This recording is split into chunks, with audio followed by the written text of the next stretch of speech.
بت رکھے ہوئے تھے بتوں سے پاک کر دیا گیا. لیکن ایک بات جو میں ضروری سمجھتا ہوں، آج کے دن وہ ہمیں دل کی تختیوں پر لکھنی چاہیے کہ سب معافیوں کے باوجود وہ بدبخت ابن قتل نامی جو حضور کا گستاخ ہے، جب اس نے دیکھا کہ مسلمانوں نے مکہ فتح کر لیا ہے تو اس نے سمجھا کہ آج میں نہیں بچنے والا. اس نے اپنے آپ کو کعبہ کے اندر چھپنا چاہا، یعنی چھپا لیا. تو حضور صلی اللہ علیہ وسلم نے اس کے لیے معافی کا اعلان نہیں کیا، بلکہ کعبہ اللہ میں چھپنے کے باوجود اسے قتل کر دیا گیا. تو ہمیں سبق کیا ملتا ہے کہ اگر کوئی گستاخ رسول ہے تو چاہے وہ کعبہ اللہ میں بھی کیوں چھپا ہوا نہ ہو، اسے جہنم واصل کر دیا جائے گا. آج 20 رمضان مبارک ہے اور آج مسلمان تمام دنیا میں جہاں آج 20 ہے، جہاں آج 21 ہے، تو کل سے اعتکاف شروع ہو چکا ہے. اعتکاف بیٹھیں گے.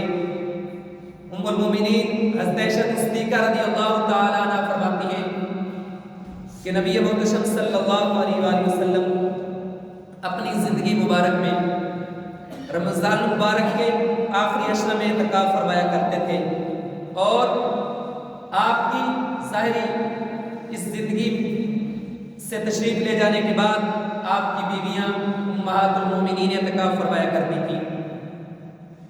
جن کو اللہ رب العزت نے طاقت دی ہے ضرور بھی ضرور اعتکاف کا اہتمام کیجیے، چونکہ روایات میں آتا ہے کہ نبی محتشم صلی اللہ علیہ وآلہ وسلم ارشاد فرماتے ہیں کہ جو بندہ اللہ رب العزت کی رضا کے لیے اعتکاف کرتا ہے تو اللہ خالق ارض و سما اس کے پچھلے سارے گناہ مٹا دیتا ہے.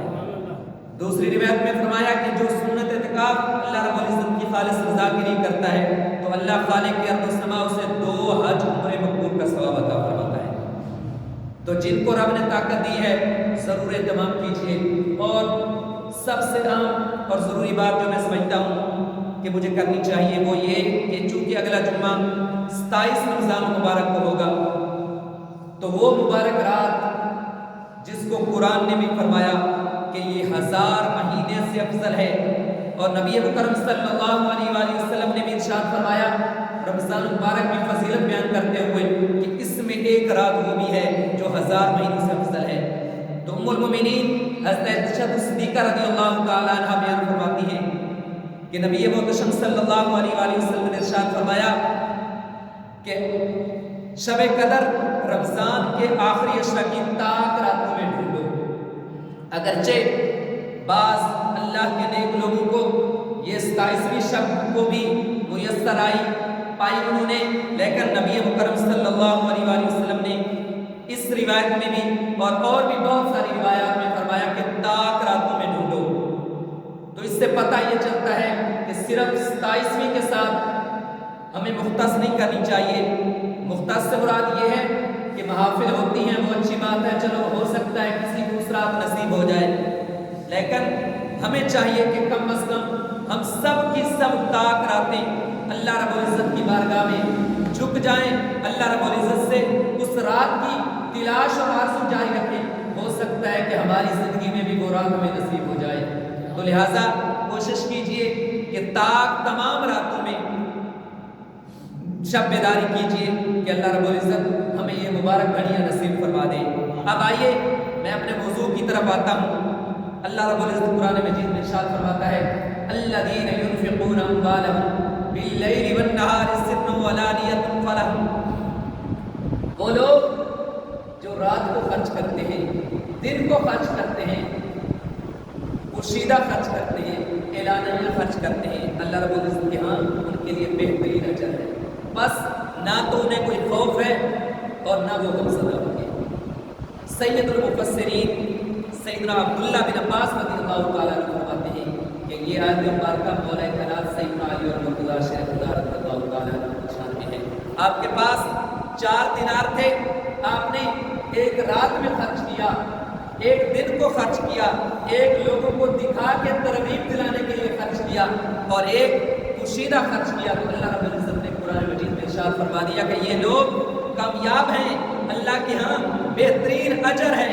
اب نہ تو ان کو کوئی خوف ہے اور نہ یہ وہ مولا کائنات کہ جو کعبۃ اللہ میں پیدا ہوتے ہیں، ماں 2-3 دن کے بعد پریشان ہے، حضور تشریف لاتے ہیں، حضور پوچھتے ہیں اے چچی جان کیوں پریشان ہو؟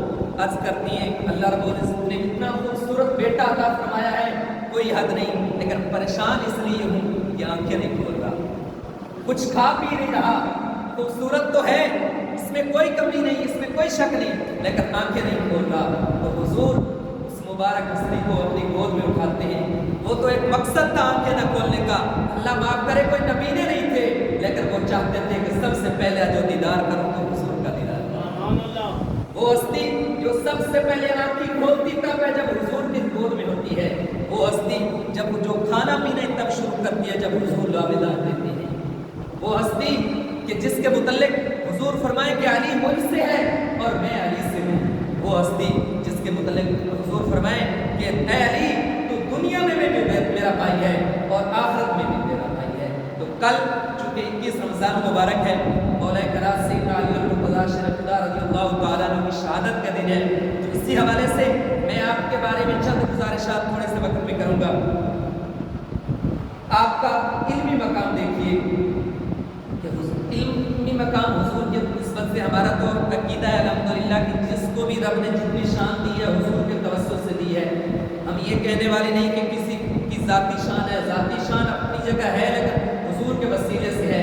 حضور نے فرمایا ہے کہ مدینہ العلم وارج الباب، تو پھر علمی مقام ایسا نہ کیوں نہ ہو، حضور فرماتے ہیں انا دار حکمت وارج الباب، میں حکمت کا گھر، میں حکمت کا شہر، میں علم کا شہر اور علی اس کا دروازہ ہے، اور فرمایا کہ جس نے اس گھر میں داخل ہونا ہے اس کو اس دروازے سے ہو کر آنا ہوگا، کوئی اس دروازے سے گزرے بغیر اس شہر میں اس گھر میں داخل نہیں ہو سکتا۔ اور میں پڑھ رہا تھا کہ حضور نے فرمایا کہ حکمت کے 10 حصے کیے گئے، اس میں سے 9 صرف مولا کائنات سیدنا علی اور مرتضیٰ شریف خدا کو دیے گئے، 10 حصوں میں سے 9 صرف مولا کائنات سیدنا علی اور مرتضیٰ شریف خدا کو دیے گئے اور 1 حصہ باقی سب کو دیا گیا۔ وہ مولا کائنات کہ جو خود فرماتے ہیں کہ اے صحابہ، ابو طفیل روایت کرتے ہیں کہ مولا کائنات سیدنا علی اور مرتضیٰ شریف خدا رضی اللہ تعالیٰ عنہ خود فرماتے ہیں کہ تم نے خدا کی قسم قیامت تک جس چیز کے متعلق ان سے سوال کرنا ہے سوال کرو، میں جواب دوں، اور فرمایا کہ قرآن مجید کے بارے میں مجھ سے پوچھو، میں نے ہر آیت کے بارے میں جانتا ہوں کہ وہ کس وقت کس جگہ، یعنی دن میں نازل ہوئی ہے، رات میں نازل ہوئی ہے، پہاڑوں پر نازل ہوئی ہے، جنگل میں نازل ہوئی ہے، یا گھر میں یا میدان میں کس جگہ نازل ہوئی ہے، میں ہر آیت کے بارے میں جانتا ہوں۔ یہ علمی مقام ہے مولا کائنات سیدنا علی المرتضیٰ شریف خدا رضی اللہ تعالیٰ عنہ کا۔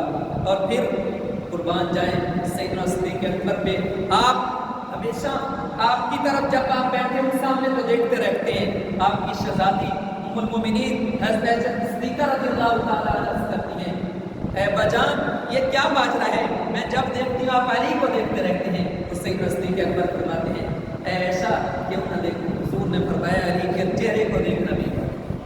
اور پھر ام المومنین عائشہ صدیقہ فرماتی ہیں ہم کیوں ذکر کر رہے ہیں، آپ تو فرماتی ہیں کہ علی کا ذکر کرنا بھی واجب ہے، چہرہ دیکھنا تو آج ہماری قسمت میں نہیں ہے، تو ام المومنین عائشہ صدیقہ نے ہمارے لیے آسانی فرما دی، آپ فرماتی ہیں مولا علی کا ذکر کرنا بھی ثواب ہے۔ اور پھر آپ کی سخاوت کوئی انکار نہیں کر سکتا، قرآن نے واضح فرما دیا، وہ مشہور روایت کہ جو منت مانی 3 دن روزے رکھے 3 دن بھوکے پیاسے، کیوں؟ اللہ رب العزت امتحان لے رہا ہے۔ اور پھر آپ کی جرأت و بہادری اس کا تو کوئی انکار ہی نہیں کر سکتا۔ وہ جنگ خیبر جب حضور نے فرمایا کل میں اس آدمی کے ہاتھ میں جھنڈا دینے والا ہوں جس کے حق میں رب نے موقع لکھی ہے، سارے صحابہ بے تابی سے انتظار کر رہے ہیں، ہر بندے کی یہ خواہش ہے کہ میں وہ خوش نصیب ہوں کہ کل میرے ہاتھ میں جھنڈا دے دیا جائے، لیکن جس کے مقدر میں لکھا تھا اسی کو ملنا تھا۔ صبح حضور فرماتے ہیں علی کہاں ہے؟ لوگوں نے عرض کیا یا رسول اللہ صلی اللہ علیہ وسلم ان کو تو عشوب چشم ہے، آنکھوں کی بظاہر بیماری ہے، ان کو کیا فرمانا ہے؟ تو حضور نے فرمایا ان کو بلاؤ۔ جب حاضر ہوئے تو حضور نے ایسے اپنا لعاب دہن لگایا، آنکھیں ٹھیک ہو گئی، جھنڈا عطا فرمایا، اور وہ خیبر جو اتنے دن سے پتہ نہیں ہو رہا تھا مولا کائنات نے جھنڈا اٹھایا،